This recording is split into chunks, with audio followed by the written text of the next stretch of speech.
Alhamdulillahirabbil alamin wassalatu wassalamu ala Rasulillah wa ala alihi wa sahbihi wa man tabi'ahum bi ihsanin ila yaumiddin wa sallama tasliman katsira. Rabbi shrah li sadri wa yassir li amri wahlul 'uqdatam min lisani yafqahu qawli. Allahumma ighfir lana wa li walidina wa li masyayikhina wa liman lahu haqqun 'alaina wa lil muslimina wal muslimat. Allahumma hdina lima ikhtalafa fihi minal haqqi bi idnik. Innaka tahdi man tasya ila siratin mustaqim. Saudaraku yang dimuliakan Allah Subhanahu wa taala, alhamdulillah kita memuji Allah dengan pujian yang banyak.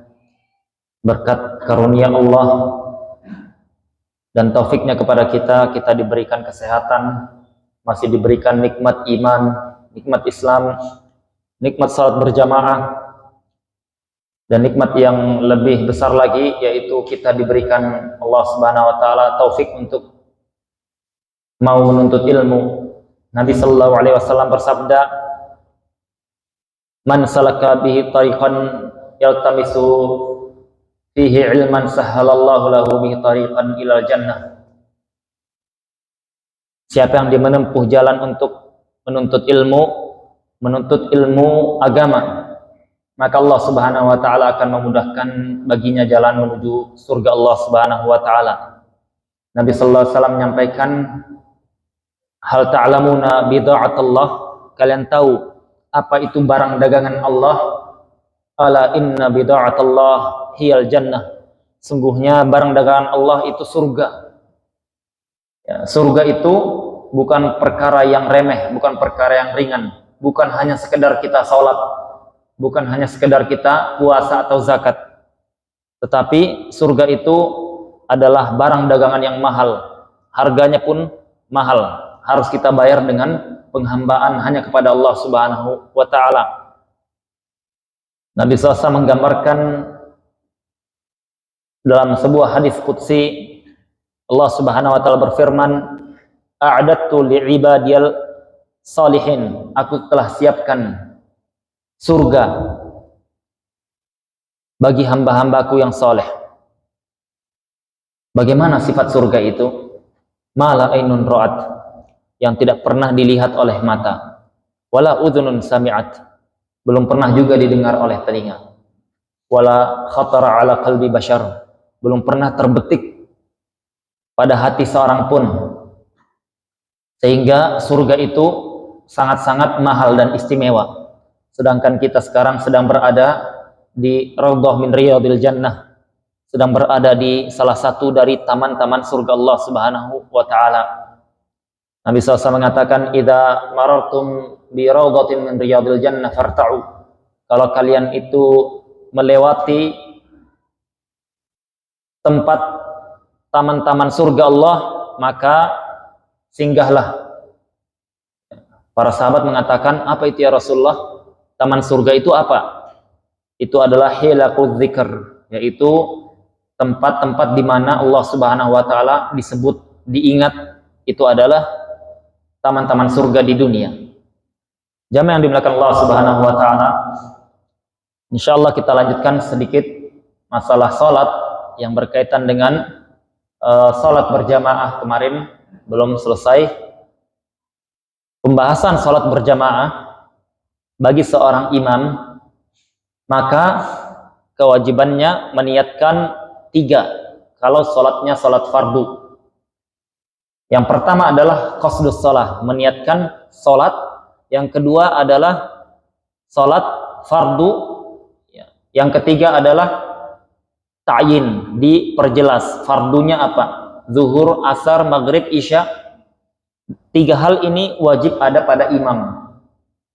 Kalau salah satunya tidak hadir ketika takbiratul ihram, Allahu Akbar,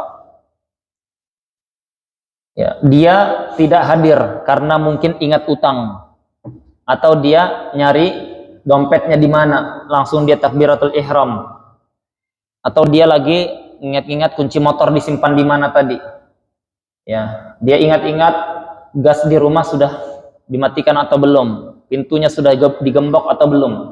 Dia takbiratul ihram, dia ingat yang lain, jadi tidak hadir itu. Setelah itu Allahu Akbar, baru dia sadar, dia tadi sholat apa ya niatnya dalam hati, karena sedang tersibukkan dengan memikirkan yang lain. Sholat orang ini tidak sah, dia ulangi lagi, Allahu Akbar, dihadirkan 3 itu. Jadi sholat itu harus ada niatnya bagaimana? Tidak bisa sekedar niat sholat ya. Karena sholat banyak, ada sholat wajib, ada sholat sunnah. Sholat wajib ada banyak, sholat sunnah pun ada banyak ya. Malaikat kan tahu kita mau sholat apa? Iya, malaikat tahu, tapi apa? Tapi kita diajarkan oleh para fuqaha seperti itu aturan mainnya. Aturan sholat seperti itu yang harus diniatkan dalam hati. Bagi makmum, maka dia wajib menambahkan yang keempat ya. Wajib menambahkan yang keempat. 3 tadi ditambah niat makmum. Wajib menambahkan yang keempat niat makmum. Kalau seorang makmum ketika dia dalam hatinya Allahu Akbar, dia niat sholat fardu isya, di dalam hatinya tidak hadir sebagai makmum atau berjamaah, maka dia sholatnya tidak sah ya. Karena apa? Karena dia sedang mengikuti sholatnya seorang imam, dan mengikuti seorang imam harus diniatkan. Kalau tidak diniatkan, tidak sah sholatnya. Tidak sah sholatnya. Tapi kalau imam, dia sudah meniatkan sholat fardu isya, dia lupa meniatkan sebagai imam, karena biasanya sebagai makmum, dia lupa meniatkan sebagai imam ya. Maka sholatnya sah, si imam sah dan makmumnya pun sah semuanya. Tetapi si imam tidak mendapatkan pahala berjamaah ya. Dia dihitung sholat sendiri, tapi sholatnya sah atau tidak? Sah. Beda dengan makmum tadi. Kalau makmum dia tidak meniatkan sebagai makmum atau tidak meniatkan jamaah, maka tidak sah sholatnya si makmum ini. Yang lain tidak terpengaruh dengan si makmum. Tapi kalau imam, dia sah tetapi tidak mendapatkan pahala berjamaah. Itu bedanya ya. Dan kalau dia dalam kondisi safar, kalau ini kondisi normal, kondisi safar dia perjalanan.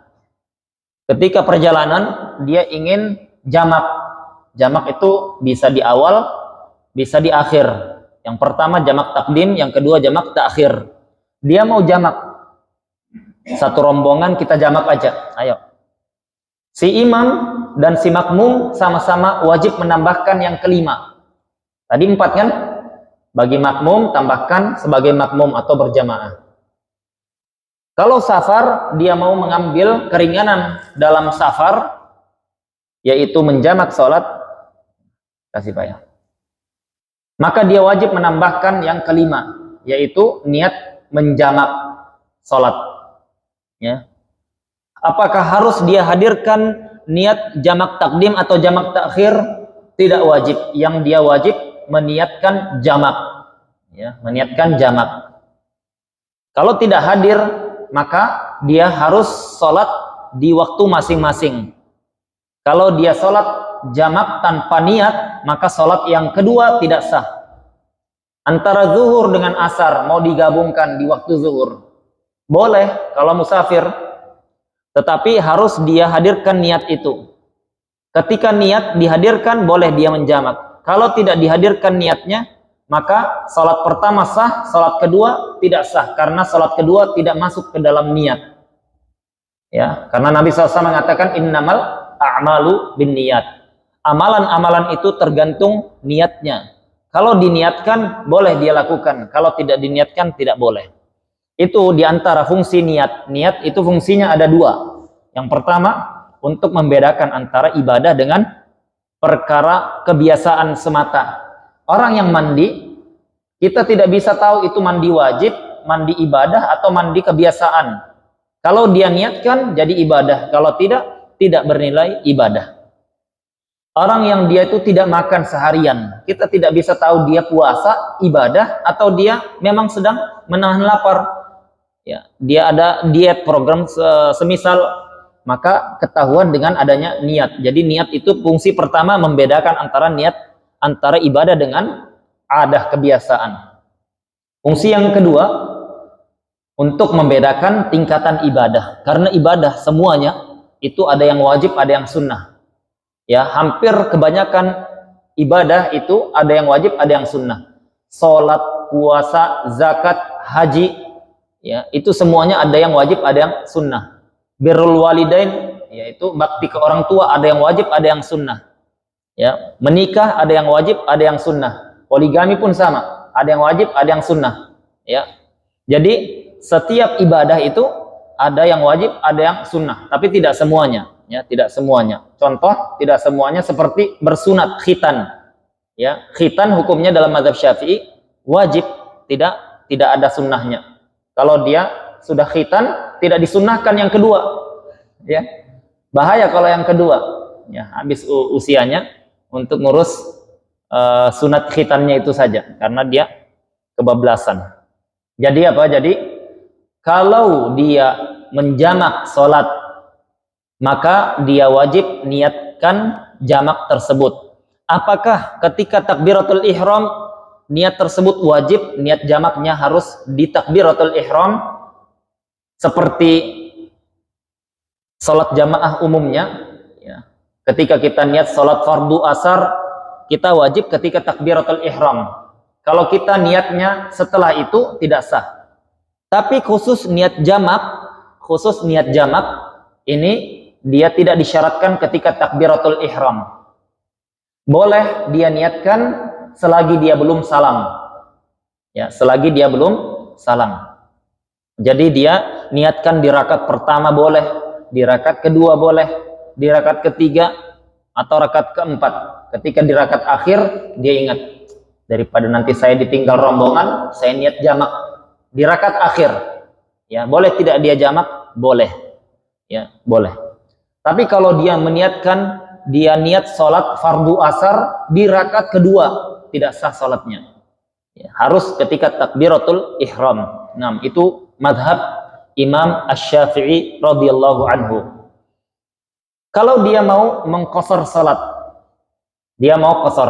Kalau jamak itu menggabungkan dua sholat antara zuhur dengan asar, maghrib dengan isya. Ya. Kalau dia mau melakukan qasar sholat itu sholat 4 rakaat jadi 2. Ya. Kalau sholat 3 rakaat jadi berapa? Tidak bisa di qasar, apalagi yang 2 rakaat. Saya pernah waktu di Yaman sana, di Hadramaut sana, kita punya junior kita, dia baru belajar fikih. Ketika kita safar berdua, coba antum maju jadi imam. Ya. Enggak, antum maju, Ustaz. Enggak, antum aja maju. Jadi imam dia. Ketika itu kita mau jamak takdim, salat maghrib dengan isya. Ketika salat maghrib, di rakaat pertama, dia langsung tahiyat. Ya, hendak bangkit lagi ke rakaat kedua. Ketika saya lihat dia tahiyat, saya bangkit ke rakaat kedua, memisahkan diri dari imam. Ya, memisahkan diri dari imam. Boleh tidak? Boleh. Kalau kita sudah tahu dia rakaat pertama dia tidak berdiri, kita subhanallah dia tidak bangkit, kita langsung berdiri sendiri, meniatkan dalam hati memisahkan diri dari imam. Ya. Karena pasti kesalahannya. Ya, pasti kesalahannya. Ketika salam, saya lanjut rakaat kedua, rakaat ketiga. Ya, dia belum lanjut isya, dia masih maghrib, salam dia. Tapi ditunggunya kita sholat. Setelah salam, ditanyanya, Ustadz kenapa ndak salam tadi? Loh, salam apa itu? Dia bilang, saya kan qasar. Dia bilang, qasar salat apa? Salat maghrib. Dia salat maghribnya di qasarnya 3 jadi 1. Terlalu banyak diskonnya. Ya, terlalu banyak diskonnya, dikorupsinya itu salat. Ya, jadi saya tanya, itu madhabnya siapa? Pendapatnya siapa? Ya. Dalam masalah fikih, kita tidak dibenarkan gegabah mengingkari. Kalau kita belum tahu, tanyakan. Itu pendapat siapa? Itu dari mana? Ya, kalau jadi dia bisa jadi itu pendapat ulama atau semisalnya. Ya, karena itu yang dilakukan oleh sahabat Nabi Sallallahu Alaihi Wasallam. Suatu ketika ada sahabat yang dia itu tersengat kalajengking, tengah malam, terbangunlah dia, sehingga ketika dia tersengat, dia meruqyah dirinya. Dia meruqyah dirinya. Kemudian ada sahabat yang mengetahui itu. Maka sahabat yang mengetahui itu dia tanyakan, kenapa engkau semalam terbangun? Dia katakan, saya disengat kalajengking. Kemudian apa yang engkau lakukan? Kemudian saya setelah itu meminta ruqyah. Ya, saya ketika itu meminta ruqyah. Maka sahabat ini mengatakan, apakah engkau tidak mendengar hadis Nabi Shallallahu Alaihi Wasallam? Belum, katanya. Oh, kalau begitu, laqad ahsana manintaha ila ma sami'a. Sungguh telah berbuat baik orang yang melakukan perkara sesuai dengan apa yang dia dengar, apa yang sampai kepadanya ilmu. Tidak disalahkannya langsung. Ya, karena apa? Karena orang tersebut tidak tahu ada riwayat tentang larangan meminta diruqyah. Maka dia katakan, tetapi Nabi Shallallahu Alaihi Wasallam telah bersabda, sungguhnya nanti hari kiamat akan ada 70.000 umat muslim, umat Muhammad sallallahu alaihi wasallam yang dia akan masuk surga tanpa hisab, tanpa azab. Jadi tidak ada hisab. Hisab itu panjang, Pak. Bukan 1-2 ribu tahun, panjang, ya. Untuk di mahsyar saja, mahsyar kita kan ada 3 alam nanti. Ketika meninggal, alam barzakh ketika di kuburan itu lama. Ya. Ribuan tahun. Setelah itu padang mahsyar. Padang mahsyar saja 50.000 tahun lamanya. Matahari didekatkan sejarak 1 jengkal. Ketika itu tidak ada naungan kecuali dari Allah Subhanahu wa taala. Mudah-mudahan kita diselamatkan kelak. Setelah itu alam selanjutnya alam surga dan neraka. Maka sahabat ini mengingatkan, sesungguhnya Nabi SAW mengatakan ada 70.000 nanti umat Muhammad SAW yang akan masuk surga tanpa hisab dan tanpa azab. Tidak dihisab, tidak diazab juga. Jadi langsung masuk. Ya, di antara mereka adalah mereka yang dia la yastarqun, yang tidak minta diruqyah. Tidak minta diruqyah. Nah, ruqyah boleh, tetapi kalau kita memintanya, maka kita tidak mendapatkan keutamaan hadis ini. Ya, tidak mendapatkan keutamaan hadis ini. Nah, sebagaimana penjelasan Al-Imam An-Nawawi rahimahullah. Maka apa? Maka saya sampaikan ke teman tadi yang qasar 1 rakaat itu pendapat siapa? Ya. Mungkin dia punya ilmu, kita belum punya ilmu. Dia katakan itu pendapat saya, katanya. Kalau begitu berarti bukan pendapat ulama. Ya, tidak ada pendapat ulama 3 rakaat jadi 1, tidak ada. Jadi dia habis itu mengulang. Kalau kita meniatkan mau qasar 4 rakaat jadi 2, maka wajib diniatkan. Ya, kapan diniatkan itu? Ketika takbiratul ihram juga. Ya, ketika takbiratul ihram. Jadi dia sama seperti sholat yang pertama. Niat sholat fardu zuhur dalam hatinya, fardu zuhur qasar. Ya, baru dia Allahu Akbar. Adapun sholat dia niatkan jamak, tidak wajib harus ketika takbiratul ihram. Tetapi harus dia sebelum salam sudah dia niatkan menjamak sholat. Kalau dia niat jamak setelah salam, maka tidak boleh lagi dia menjamak karena waktunya sudah habis. Tetapi kalau dia meniatkan untuk qasar, maka dia harus ketika takbiratul ihram. Ya, ini dalam masalah niat ketika sholat berjamaah. Selanjutnya, kalau terjadi kesalahan pada imam, ya, kita sholat jamaah, imam terkadang lupa. Lupanya macam-macam. Apa sudah baca Al-Fatihah atau belum? Kalau sholatnya dia dilirihkan. Lupa yang kedua, dia tadi sudah niat atau belum? Ya, dia tadi sudah wudu atau belum? Wudunya tadi sudah batal atau belum? Niat hal-hal seperti ini sangat-sangat mungkin lupa. Ya, kenapa? Karena Nabi SAW pun pernah lupa. Nabi SAW pernah lupa berapa kali? 5 kali. Ya, 5 kali. Kata para ulama, Nabi SAW itu dibuat Allah sengaja lupa agar menjadi syariat bagi umat setelahnya. Ya, kalau kita lupa tidak jadi syariat. Kalau kita lupa harus kita lakukan konsekuensinya. Kadang menambah rakaat, kadang sujud sahwi saja. Baik. Kalau imamnya lupa ada 3 kondisi. Lupa yang membatalkan sholat.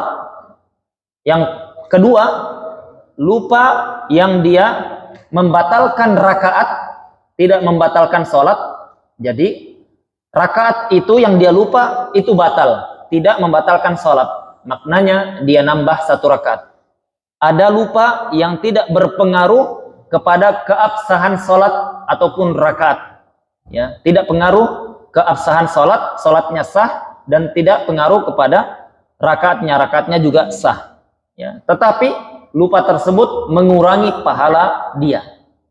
Ya, jadi 3 kriteria lupa dalam sholat. Ini kasusnya sholatnya berjamaah. Ya, imam lupa. Lupa jenis yang pertama. Jenis yang pertama apa tadi? Yang membatalkan sholat.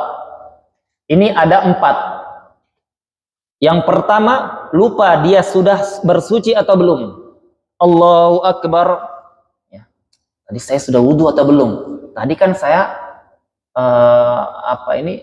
mimpi basah, atau saya tadi habis berhubungan dengan istri. Saya sudah mandi wajib atau belum? Lupa, Pak.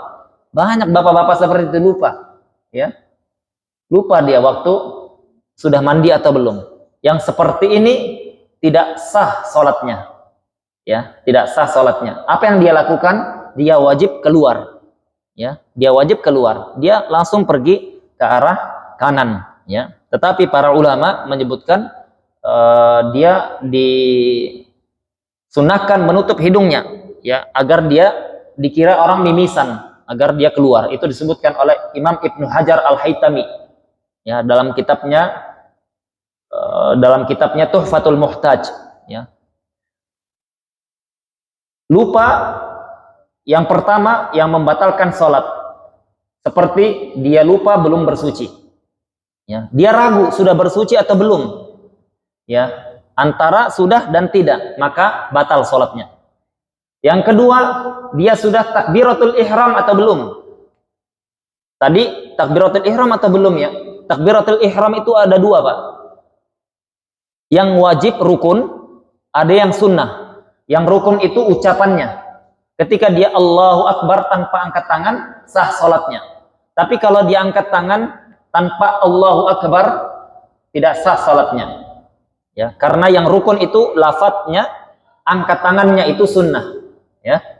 Nah, mazhab Maliki tidak mengangkat tangan, Allahu Akbar begitu saja. Ya, kalau kita pernah ke Maroko atau semisalnya, ya, kita punya banyak teman-teman di sana, ya, mazhabnya seperti itu. Jenis yang ketiga, dia menyebabkan sholatnya tidak sah, lupa niat. Ya, niat tadi sudah kita sebutkan, dalam hatinya dia niatkan niat sholat fardu asar atau maghrib atau isya. Ya, 3 ini bagi seorang imam. Bagi makmum ditambahkan yang keempat sebagai makmum. Ya, kalau 3 ini tidak diniatkan imam atau 4 perkara ini tidak diniatkan makmum, maka tidak sah sholatnya. Atau dia ragu, tadi saya sudah sholat, niat sholat asar atau apa tadi ya? Dia dalam hatinya baru ingat, tadi saya ragu, sudah meniatkan sholat asar atau sholat zuhur. Dia ragu, maka ini tidak sah sholatnya, karena niatnya tidak sah. Karena syarat sah niat itu harus jazm, harus pasti, tidak boleh ada ragu. Ya, tidak boleh ada keraguan di dalamnya. Yang keempat, dia, iya, itu 3 hal itu. Ya, jadi niat sudah bersuci atau belum? Yang kedua, sudah takbiratul ihram atau belum? Yang ketiga, sudah melakukan niat yang wajib atau belum? Ya, salah satunya dia lupa, dia ragu, tidak sah salatnya. Kalau tidak sah salatnya, imam keluar dia. Ya, ketika dia keluar, salah satu dari makmum itu maju. Ya, mereka lanjutkan sah salat mereka. Ya, kenapa? Karena itu termasuk perkara yang khafi, yang tidak diketahui oleh para makmum. Salat yang seperti itu diberikan uzur dalam syariat. Mestinya tidak sah salat makmum karena imamnya tidak sah. Karena bermakmum dengan imam yang tidak sah, mestinya tidak sah. Tetapi dalam syariat kita diberikan kelonggaran, keringanan, karena perkara tersebut tidak diketahui, samar. Kita bagaimana tahu dia sudah niatnya benar atau tidak? Tidak tahu. Tapi kalau perkaranya zahir nampak, misalkan imam tersebut kita tahu belum bersuci, belum berwudu. Ya. Kemudian kita lupa dia belum berwudu. Kita ikut jadi makmum. Kita sholat, kita ingat, oh iya lah, tadi imam itu enggak wudu. Dia sama-sama saya ngobrol. Pas sholat, baru dia ingat. Maka ini tidak sah bagi makmum yang tahu. Tidak sah. Karena perkaranya zahir dia yakin imam tersebut melakukan pembatal sholat. Ya. Niat yang atau pembatal atau perkara yang kedua, lupa yang kedua. Karena kasus kita ini membahas masalah imam lupa. Lupa yang kedua itu membatalkan rakaat, tidak membatalkan sholat. Ya, membatalkan rakaat, tidak membatalkan sholat. Seperti dia lupa melakukan salah satu rukun di dalam rakaat tersebut. Contohnya rukun itu bacaan Al-Fatihah. Bacaan Al-Fatihah itu rukun dalam mazhab Syafi'i, wajib dibaca sholat sendiri maupun berjamaah. Mau dia sholatnya jahriyah, sholat yang keras dikeraskan, atau sholat lirih yang dilirihkan seperti zuhur, maka wajib membaca Al-Fatihah. Ini mazhab Imam Asy-Syafi'i. Apa ada mazhab lain? Ada mazhab lain. Mazhab lain tidak mewajibkan bagi sholat jahriyah bagi makmum. Tetapi kita ingin membahas satu pendapat agar kita itu fokus dulu. Satu, ya. Kalau dia lupa, imamnya lupa, saya tadi sudah baca Al-Fatihah atau belum, masih posisi sholat, belum salam, maka di rakaat yang dia ragu atau yang dia lupa sudah baca atau tidak, itu batal rakaatnya. Rakaatnya apa? Batal. Sholatnya sah atau tidak? Sah, tapi batal rakaatnya. Maksudnya bagaimana? Kalau dia itu ragu di rakaat pertama sudah baca Al-Fatihah atau belum, maka rakaat pertama tidak sah. Rakaat kedua itu jadi rakaat pertama. Rakaat ketiga jadi rakaat kedua. Rakaat keempat jadi rakaat ketiga. Berarti dia nambah rakaat terakhir. Wajib dia nambah, wajib. Kalau dia tidak nambah bagaimana? Kalau dia tidak nambah, setelah salam tidak dia tambah, maka diberikan uzur sampai kadar 2 rakaat salat ringan. Ya, salat ringan. Jadi setelah salam assalamualaikum warahmatullahi, dia ingat bahwasanya tadi belum baca Al-Fatihah. Maka dia diberikan uzur sekadar 2 rakaat salat ringan. Kalau sudah melebihi kadar waktu 2 salat ringan itu, kadar waktunya, bukan dia disuruh salat, bukan. Kadar waktu. Berapa sih salat ringan? 2 menit cukup. Ya, salat sunnah 2 rakaat itu 2 menit cukup. Setelah salam 2 menit dia tidak juga nambah, 3 menit tidak nambah, batal salatnya semuanya. Ya, yang mestinya dia cukup tambah 1 rakaat, karena dia tidak ditambahkannya segera, berlalu waktu 2 menit tadi, dia batal salatnya. Wajib mengulangi dari awal. Ya. Dari awal. Atau dia misalkan ragu, tadi saya sujudnya 2 kali atau sekali. Kadang seperti itu imam ya. Dia sudah 2 kali sujud atau baru sekali. Ragu. Maka yang ragu itu tidak sah. Apanya? Rakaatnya. Bukan sholatnya. Kewajibannya apa? Dia tambah 1 rakaat. Kalau ragunya di 1 rakaat. Ya, padahal cuma kurang sujud. Kurang sujud. Bukan dia kembali sujud, enggak. Dia dianggap sudah tidak sempurna 1 rakaat itu, wajib dia tambahkan 1 rakaat. Ya. Dan begitu pula dengan rukun-rukun yang lain yang dia lupa. Tapi kalau dia itu lupanya ketika setelah salam. Salam dia, assalamualaikum warahmatullahi, assalamualaikum warahmatullahi.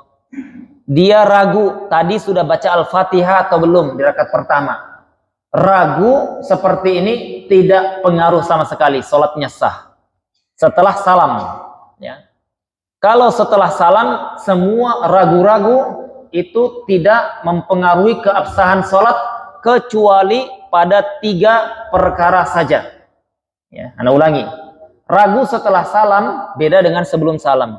Kalau setelah salam ragu tidak dianggap sama sekali, sholatnya sah kecuali ragu pada 3 perkara. Yang pertama, sudah bersuci atau belum? Sudah takbiratul ihram atau belum? Sudah niat yang benar atau belum? Kalau salah satu dari tiga ini tidak sah sholatnya. Kalau selainnya sah sholatnya, ya. Tidak perlu dia sujud sahwi apalagi sampai mengulang sholatnya. Yang ketiga, lupa atau ragu yang dia tidak mempengaruhi keabsahan sholat, sah sholatnya maupun rakaatnya, tetapi kurang pahalanya, yaitu lupa atau ragu dalam perkara-perkara selain yang wajib dan rukun. Ya, dalam sholat itu ada perkara-perkara ab'ad. Ab'ad itu sunnah yang ditekankan, ada hayat. Hayat itu sunnah yang tidak ditekankan. Contoh sunnah yang dia ditekankan dalam madhab Syafi'i, ya, seperti apa? Kalau dalam madhab Syafi'i ada dua, seperti kunut subuh, yang kedua seperti bacaan seperti tahiyat pertama, ya, dua ini ab'ad dia masuknya, tahiyat pertama. Begitu juga kunut subuh, ya. Ini dalam madhab Imam Asy-Syafi'i, ya. Kalau madhab lain beda lagi, ya, kita bicara madhab Syafi'i. Yang kenapa mereka mengatakan ini sunnah yang ditekankan? Karena apa? Karena mereka melihat dalil-dalilnya itu sangat banyak, bukan satu dua.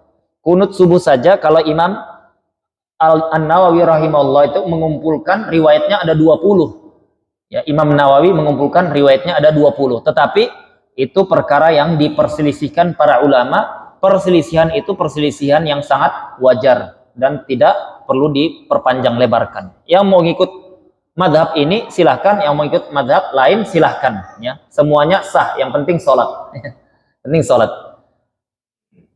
Itu tidak mempengaruhi keabsahan sholat, ya. Kalau dia misalkan sengaja tidak tasyahud awal di sholat isya karena dia kebelet, Pak, kebelet, dia ingin segera, dia langsung bangkit rakaat kedua tanpa tasyahud, sah sholatnya. Meskipun sengaja dia tidak melakukan tasyahud atau dia lupa. Nah, lupanya ini tidak mempengaruhi keabsahan sholat, sah sholatnya. Tapi pahalanya kurang, ya. Tapi pahalanya kurang. Yang kedua, yang dia tidak ditekankan seperti membaca iftitah, seperti membaca surah setelah Al-Fatihah, ya, seperti membaca ta'awud, ya, seperti membaca a'udzubillahi minasyaitonirrajim, ya. Itu semuanya perkara sunnah yang dia kalau dia lupa atau dia tinggalkan sengaja, dia tetap sah sholatnya tapi kurang pahalanya, ya. Mungkin untuk perkara masalah sholat ini, ya, kita buka dulu kalau ada yang mau ditanyakan, karena khawatir kebanyakan, ya, kebanyakan. Kalau di kepala ini banyak yang mau dikaji, ya. Silakan kalau ada yang mau ditanyakan, ada yang mau di masalah sholat, enggak, Pak?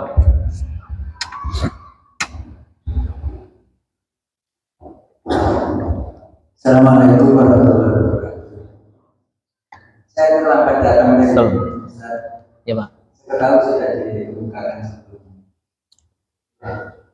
Biasa teman-teman kami kalau sholat berjamaah itu kadang-kadang tidak dikosor, tapi nggak memberitahu pada kami, pada makmum, kalau ini mau dikosor atau biasa saja. Ya. Niatnya jamak dia, tapi rakaatnya kita sebagai makmum kan harusnya sudah niat sejak awal. Betul. Mana niatnya makmum itu? Kalau saya ya, saya biasa ketemu di dalam jalan, di dalam niat 40 berdiri itu niatnya imam dia. Ini sholat apa atau sholat besar? Iya, iya. Saya hanya mengingatkan untuk niat makmum kepada imam aja. Imam sempat, saya makmum sempat. Kalau sholat, Iya. itu satu saja. Yang kedua tadi ada jamaah yang apabila dia mau batalkan sholatnya ini, tapi dia di tengah jamaah. Tadi Ustaz bilang kalau mau keluar urusannya, ini seperti kita ada Mimisan, ya. Ya. Supaya bisa jalan ke kanan, maksudnya bisa. Ya.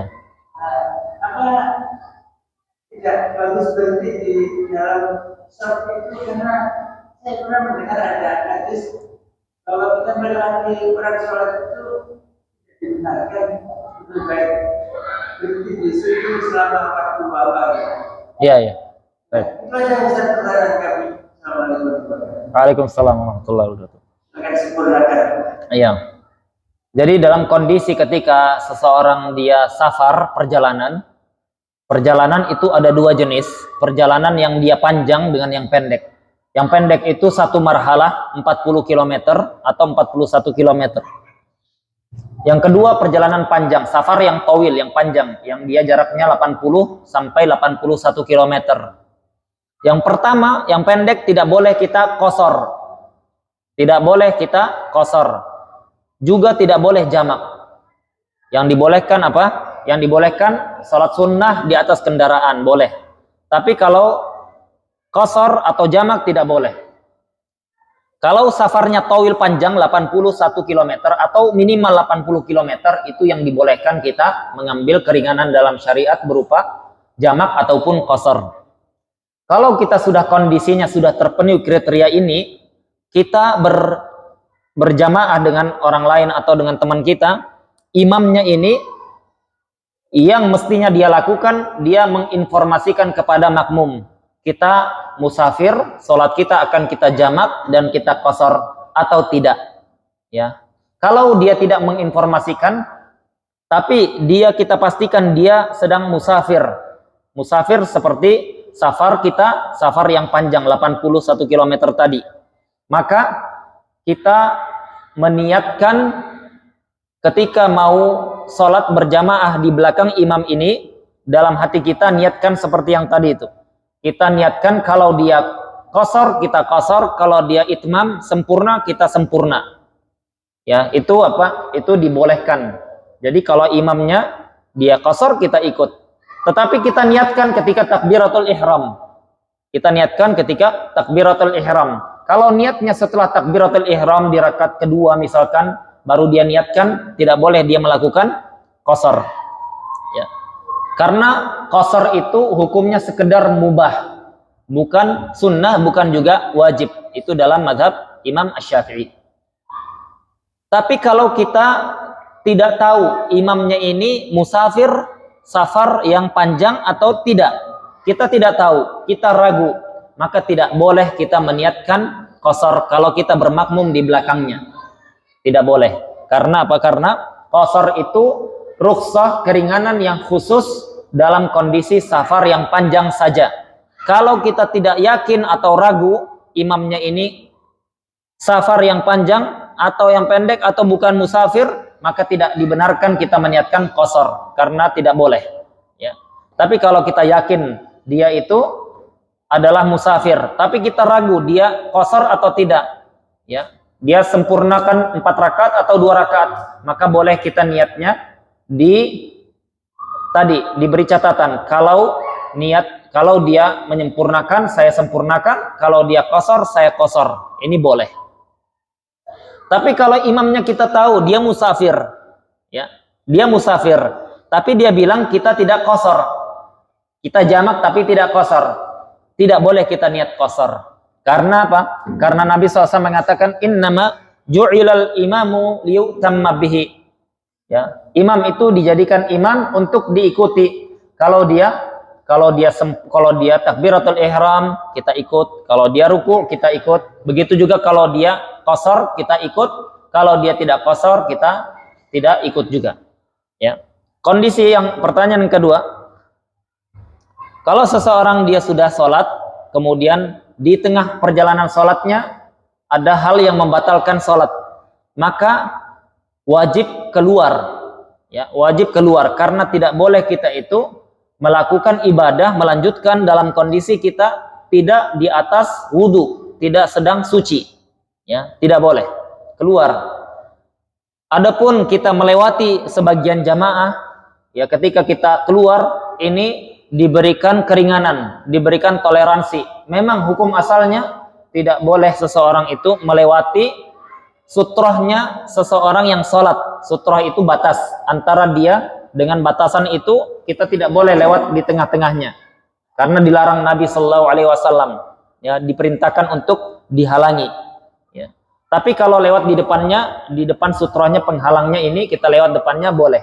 Kalau kondisi normal, tapi kalau kondisi seperti dia sedang batal wudunya, dia buang angin misalkan, dia keluar, diperbolehkan, ya, diperbolehkan meskipun harus melewati orang, ya, karena ada riwayat sahabat Nabi sallallahu alaihi wasallam yaitu Ibnu Abbas radhiyallahu anhu, beliau ketika datang di jamaah, dia masuk ke jamaah karena ada di tengah-tengah yang kosong, tidak diisi, dia masuk dan melewati sebagian sahabat dan dia isi yang kosong tersebut. Maka para ulama mengambil kesimpulan boleh melewati sutrah atau orang yang sedang sholat dalam kondisi ada hajah seperti mau keluar karena batal. Nah, ada pertanyaan lain?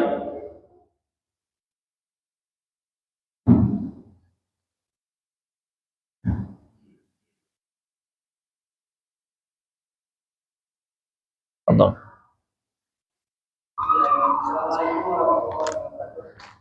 Assalamualaikum warahmatullahi Kita kan melakukan sahabat panjang tadi. Bagaimana hukumnya kalau kita bermakmum di belakang imam yang bermukim? Apakah boleh kita niatkan untuk melakukan qashar tadi? Ya. Mungkin itu aja. Ya. Kalau dia imamnya, dia mukim, tidak boleh kita meniatkan qashar. Ya, tidak boleh kita meniatkan qashar. Kalau kita mau qashar bagaimana? Kita pilihannya sholat dengan rombongan kita atau kita sholat sendiri. Kalau berjamaah dengan imam yang mukim, kita tidak boleh qashar. Tapi kalau kita menjadi imam, boleh tidak kita qashar? Boleh. Dia jadi makmum, dia lanjutkan sholatnya. Nah, itu pernah dilakukan di zaman Nabi Sallallahu Alaihi Wasallam. Ada perbedaan antara seorang sahabat ini, sahabat Utsman bin Affan dengan sahabat Ibnu Mas'ud, seingat saya. Ketika itu Utsman berpendapat bahwasanya salat itu diqashar. Ya. Sahabat Ibnu Mas'ud dia berpendapat sahabat itu tidak diqashar, disempurnakan. Ya. Jadi ketika sahabat Ibnu Mas'ud menjadi imam, sahabat Utsman di belakangnya, kemudian sahabat Utsman ini mestinya dia mau qashar, tetapi dia jadi makmum posisinya. Dia tidak jadi diqashar, dia sempurnakan salatnya. Setelah salam ditanya, "Wahai Utsman, bukankah pendapatmu qashar itu perkara yang diwajibkan?" Maka karena itu pendapatnya beliau, ya. Kalau pendapat ulama dari kalangan mazhab atau dari kalangan sahabat lain tidak diwajibkan. Maka sahabat Utsman ketika itu menyelisihi pendapatnya sendiri. Kata beliau, "Al-khilafu syarr." Perselisihan itu adalah perkara yang buruk. Ya, ketika kondisi seperti itu, sengaja berselisih itu buruk. Ya, tetapi perkara yang benar adalah ketika perkara tersebut masih diperselisihkan para ulama, hendaknya kita itu menjadikan imam sebagai acuan. Kalau imamnya dia qashar, kita qashar. Kalau tidak, tidak. Tapi kalau imamnya itu mukim, jelas-jelas dia mukim, maka tidak boleh bagi kita meniatkan qashar. Nah, wallahu a'lam bishawab. Mungkin sedikit Ustaz, maksudnya ini, jadi kita tetap mengikuti full dulu kan 4 rakaat misalnya. Tapi kita mau menjamak sholat tadi, misalnya pas sholat asar kita jamak hakim kan. Ya. Tapi di zuhurnya kita ikut mengikuti imam itu. Oh, beda lagi nih kasusnya. Ya, kalau seperti itu boleh. Kalau kita tetap niat juga, tapi niat nanti kan setelah dulu kami mau. Iya, iya boleh ya. Kasusnya beda lagi. Kasusnya ini dia berjamaah dengan imam sholat zuhur. Imamnya ini mukim, maka dia wajib 4 rakaat. Setelah itu dia jamak sholat asar, dia kerjakan qashar 2 rakaat, itu boleh. Ya, dengan catatan dia niat qashar itu ketika takbiratul ihram di rakaat di sholat yang kedua. Ya, dia niatkan itu. Nah, untuk Isya. Ada yang mau ditanyakan lagi? Kalau tidak ada kita dalam masalah safar, ya, dalam masalah safar itu banyak pendapat ulama. Ya, banyak pendapat ulama. Kalau kita mau kaji pendapat ulama yang masalah safar saja itu, mungkin kita bisa habiskan 3 hari ya untuk mengkaji pendapat-pendapatnya para ulama. Makanya kita memfokuskan dengan satu pendapat yang memudahkan kita. Ya. Jadi kita dulu ini sedikit cerita. Kita dulu belajar di pesantren itu semua metode dipelajari. Metode 1 madhab, habis itu metode 4 madhab, habis itu metode hadis, habis itu metode Al-Quran. Ya, itu semua metode diajarkan. Setelah kita di Yaman, ketemu dengan para mufti. Mufti itu yang berfatwa di setiap negeri. Jadi salah satu guru kita itu adalah Mufti Tarim yang di Hadramaut, yang paling senior sekarang, yaitu Syekh Al-Allamah Al-Faqih Ali Bukair Salim Bagaisan. Beliau itu termasuk yang paling senior sekarang, usianya sudah 80-an. Nah, beliau ini menjelaskan tentang metode belajar mereka dulu dengan guru-gurunya. Belajar fikih yang benar itu memang dengan 1 pendapat dulu. Kalau kita banyak pendapat akan membuat kita bingung. Yang kedua, akan membuat pintu keburukan. Bagaimana? Pintu buruknya nanti ada orang yang dia cari-cari pendapat yang mudah-mudah saja di setiap madhab yang ada. Ya, sehingga apa? Sehingga dia cari pendapat yang sesuai dengan hawa nafsunya atau yang sesuai dengan kepentingannya. Nah, ini bahaya. Ya, ini bahaya. Ada cerita, ada seorang yang dia itu melamar seorang wanita di dalam taksi. Jadi wanita ini bercadar, Pak. Dia katakan, saya lamar anti, saya lamar kamu. Ya, enggak, wali saya tidak ada. Dia bilang, dalam madhab Abu Hanifah, tidak disyaratkan ada wali dalam nikah. Memang betul. Memang betul. Ya, tetapi disyaratkan ada mahar dan ada saksi.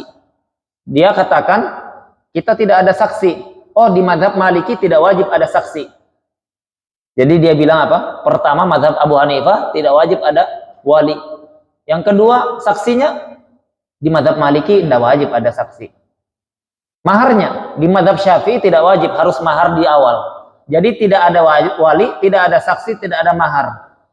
Ini namanya apa? Ini namanya talfiq, menggabungkan pendapat-pendapat madhab dalam satu masalah. Para ulama mengatakan, barang siapa yang mengambil keringanan-keringanan di setiap pendapat ulama, maka tazandak, maka dia akan jadi zindik. Zindik itu begalnya orang fajir. Ya. Jadi zindik itu sudah dekat dengan kemunafikan. Jadi bahaya. Jadi kondisi setelah orang dia tahu banyak madhab, pendapat-pendapat itu, dikhawatirkan dia akan memilih pendapat-pendapat yang paling ringan atau yang sesuai hawa nafsunya atau sesuai dengan kepentingannya, sehingga nanti akan ada masalah dalam banyak urusan. Ya, seperti itu. Jadi kita ketika mempelajari semua metode itu, metode yang paling membuat kita tenang adalah kita fokus dulu dengan satu pendapat tanpa fanatisme. Fanatisme dilarang seluruh ulama. Seluruh ulama. Di dalam madhab Imam Abu Hanifah ada benarnya, ada juga kelirunya. Tapi yang mana benar keliru, yang mana tidak tahu kita. Karena bukan kapasitas kita. Dalam madhab Imam Malik pun sama. Ada benar, ada keliru. Madhab Syafi'i pun sama. Ada benar, ada keliru. Madhab Imam Ahmad pun sama. Ada benar dan kelirunya. Kita hanya diwajibkan Allah Subhanahu wa taala satu ayatnya. Allah Subhanahu wa taala mengatakan, fas'alu ahla dzikri in kuntum la ta'lamun. Tanya para ulama kalau kalian tidak tahu. Kalau tidak tahu, kewajiban kita tanya kepada ulama siapapun dan apapun madhabnya. Selagi madhab para ulama yang 4 tadi itu adalah madhab yang diakui dalam dunia Islam, khususnya fikih. Maka kita boleh mengikuti salah satu itu dengan catatan kita tidak mengikuti hawa nafsu kita semata. Yang kedua, dengan catatan tidak fanatisme. Karena apa? Karena pendapat Imam Asy-Syafi'i itu benar menurutnya, salah menurut madhab lain. Madhab lain benar menurutnya, salah menurut madhab lain. Seperti itu. Oleh karenanya Imam Syafi'i mengajarkan kepada kita satu kaidah penting yang beliau torehkan, beliau ucapkan. Kata beliau, qauli shawabun wa yahtamilul khata' wa qawlu ghairi khata'un wa yahtamil shawab. Pendapatku itu benar menurutku. Ya, tapi boleh jadi keliru. Ya, boleh jadi keliru. Menurut orang lain keliru. Dan pendapat orang lain menurutku lemah. Menurutku lemah, tetapi boleh jadi benar. Ya, itu artinya apa? Beliau tidak memastikan kebenaran pendapatnya semuanya dan tidak memastikan kesalahan pendapat selainnya. Tetapi mereka semuanya berada di atas ilmu. Mudah-mudahan kita dibimbing Allah Subhanahu wa taala mengikuti jejaknya para ulama kita dalam beragama, dan semoga Allah Subhanahu wa taala memudahkan kita dalam menuntut ilmu yang bermanfaat. Kurang lebihnya ini yang kami sampaikan. Kalau ada keliru, kami mohon maaf dan kami istighfar kepada Allah Subhanahu wa taala. Subhana rabbika rabbil izzati amma yasifuna wa salamun alal mursalin walhamdulillahi rabbil alamin.